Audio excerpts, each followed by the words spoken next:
has leveled baseless, false, shameful and malafide allegations. हम राहुल गांधी की परेशानी समझते हैं। वो हारे हुए हताश हैं।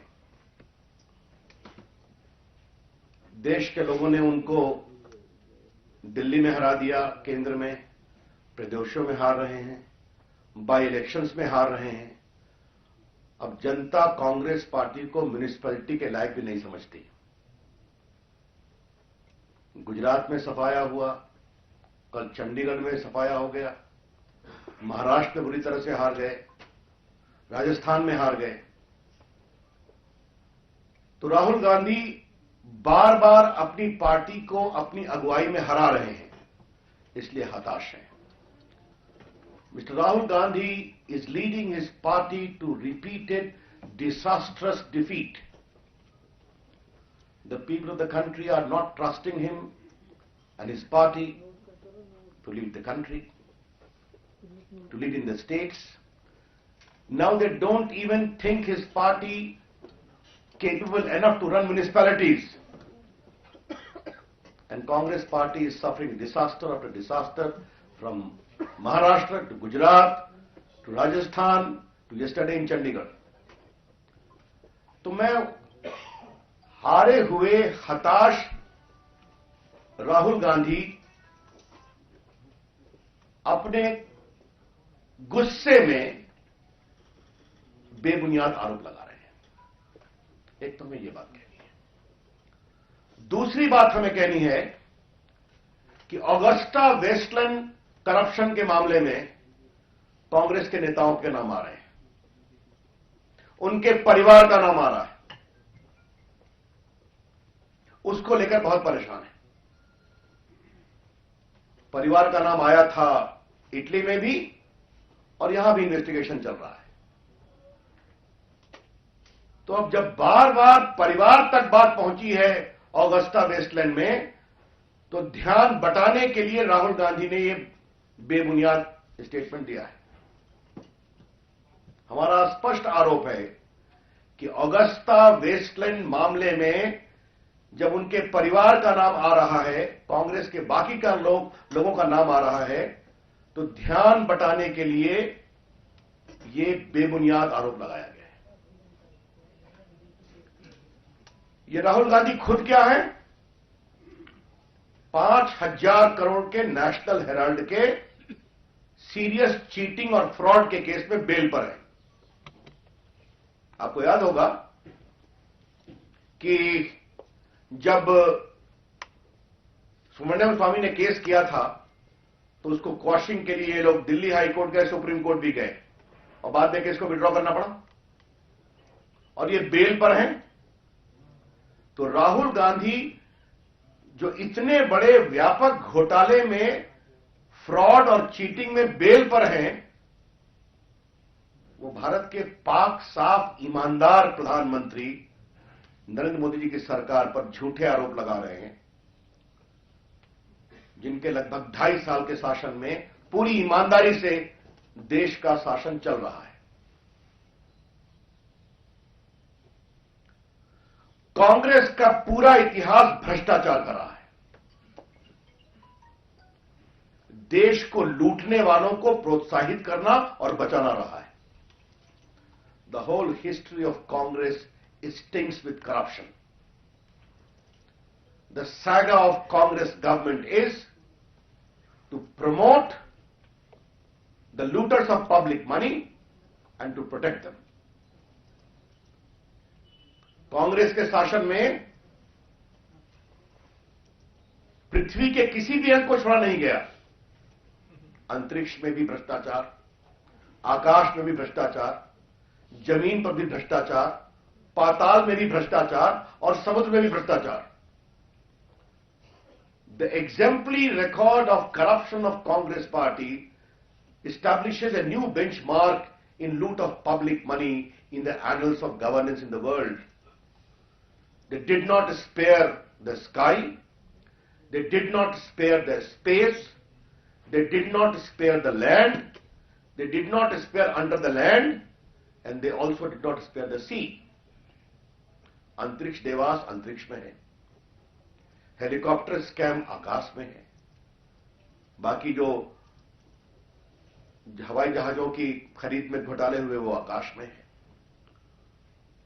कॉमनवेल्थ और आदर्श घोटाला जमीन पर है, स्पेक्ट्रम घोटाला भी आकाश का है 2G का, कोयला घोटाला पाताल का है और सबमरीन घोटाला समुद्र का है।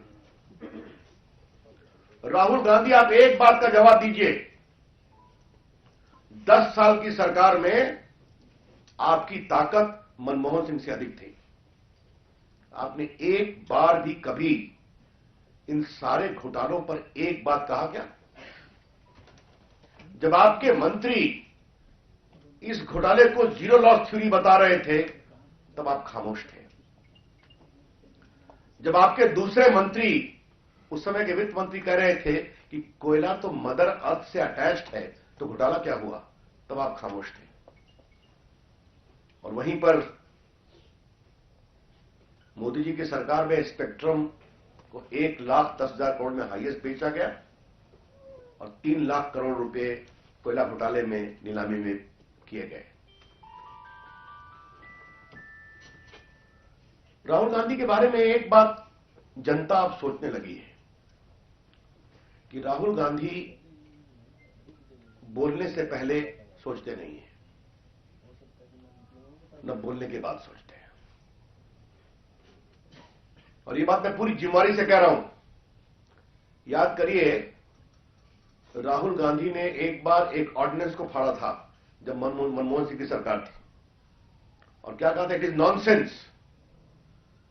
राहुल गांधी ने कभी इतने बड़े घोटाले को नॉनसेंस कहा क्या जो उनकी सरकार में हुआ? लाखों करोड़ की जनता की कमाई लुटती रही, राहुल गांधी ने एक शब्द बोला क्या? Not a word was spoken by Rahul Gandhi on the series of stinking corruption which has become integral to Manmohan Singh government, in which he was, after his mother, the second most powerful person. He never tried to take any step to stop it. और तो और, जब उनके अपने बहनोई हरियाणा सरकार और राजस्थान सरकार की अपनी सरकारों के दबाव देकर भ्रष्टाचार से लाखों करोड़ों कमा रहे थे, तब इन्होंने कुछ कहा क्या?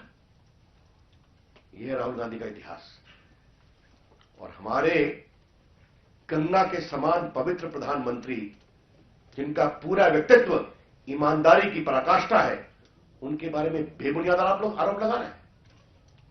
ये सारे आरोप खींच में लगा रहे हैं। ये सारे आरोप इसलिए लगा रहे हैं कि जनता उनकी बात सुन नहीं रही है। नोटबंदी का विषय, और इसका एक आप सीरीज देखिए। पहले बेबुनियाद आरोप कभी संघ पर लगाना, कभी किसी पर लगाना, फिर नोटबंदी का विषय उठाया।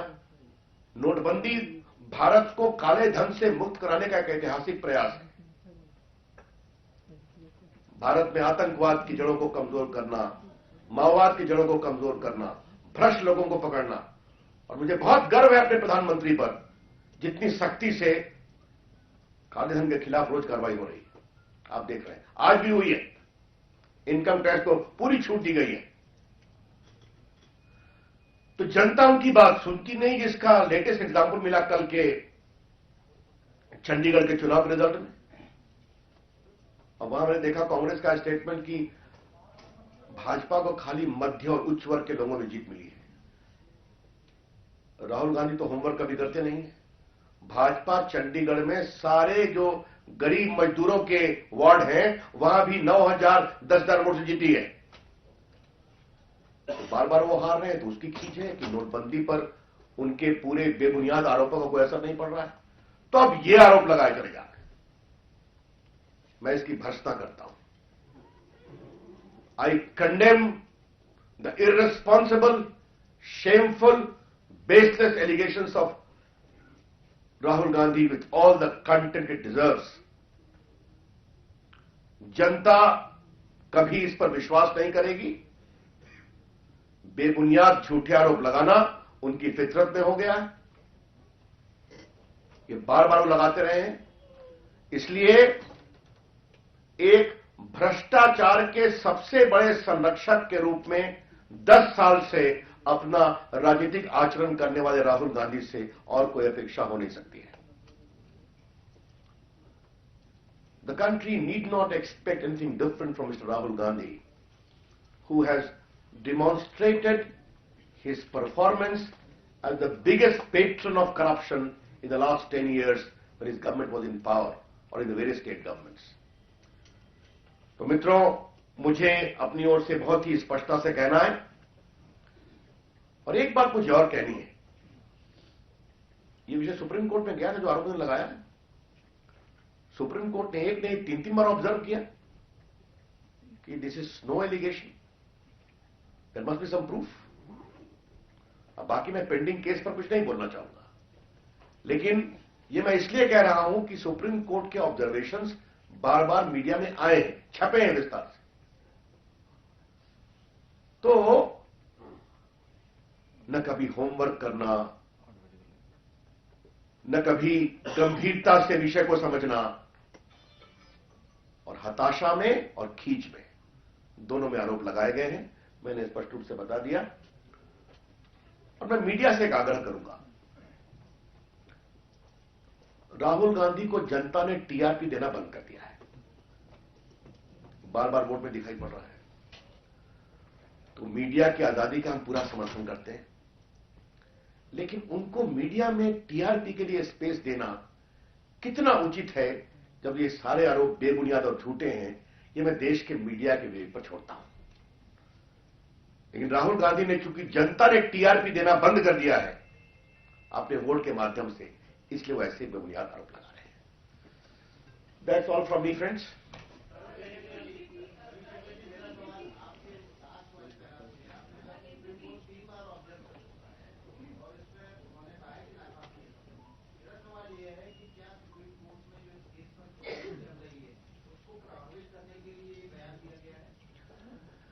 अब यह बात आपको राहुल गांधी से पूछना चाहिए। अगर राहुल गांधी अपने पार्टी के उपाध्यक्ष हैं, जिनको अध्यक्ष बनने की कवायद के लिए कांग्रेसी बेहाल हैं कई वर्षों से, तो ये उनको सोचना चाहिए कि जो मैटर सुप्रीम कोर्ट में पेंडिंग है, 3 बार ये टिप्पणी आई है, तो फिर उस तरह के बेबुनियाद आरोप लगाना कितना उचित है।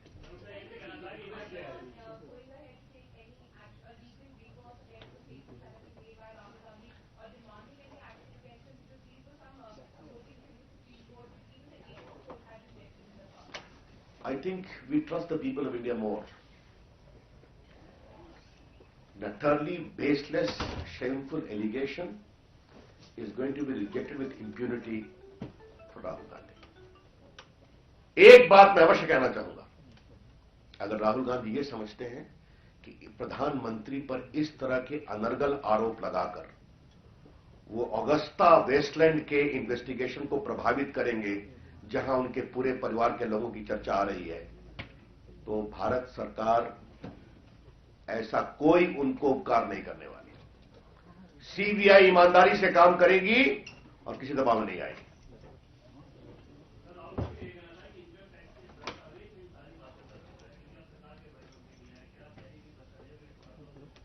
देखिए, वो तो सरकार इनकम टैक्स तो 2.5 साल से काम किया ही होगा, बिल्कुल, तो उसकी प्रक्रिया है। दस्तावेज जेन्युइन है नहीं है, उसके जांचने की प्रक्रिया है, उसकी फॉरेंसिक प्रक्रिया है, आप भी जानते हैं। तो जो प्रक्रिया होगी वो अपना इंटीमेट करेंगे, कार्रवाई होगी, खत्म हुई होगी या नहीं हुई होगी, ये तो इनकम टैक्स करेगा। लेकिन मुझे आप ये बताइए कि अगर 2.5 साल से है तो राहुल गांधी पहले क्यों नहीं बोले? मैं आपसे एक सवाल पूछना चाहता हूं, यह केस कब फाइल हुआ था? केस की पहली सुनवाई कब हुई थी? राहुल गांधी तब क्यों नहीं बोले? जहां तक सदन में चर्चा का सवाल है, हमेशा तैयार थे, लेकिन राहुल गांधी बोले, झूठे आरोप लगाए और सदन का, उनके पार्टी के लोग सदन को डिस्टर्ब करते हैं, तो नहीं चलेगा ना, हमारा जवाब भी सुनना पड़ेगा ना। लेकिन राहुल गांधी आज क्यों लगा रहे हैं, सवाल यह है, उसका उत्तर मैंने पहले दे दिया आपको।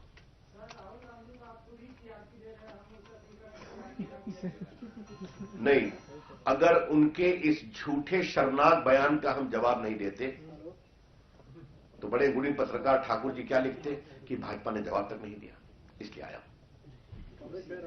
धन्यवाद जी।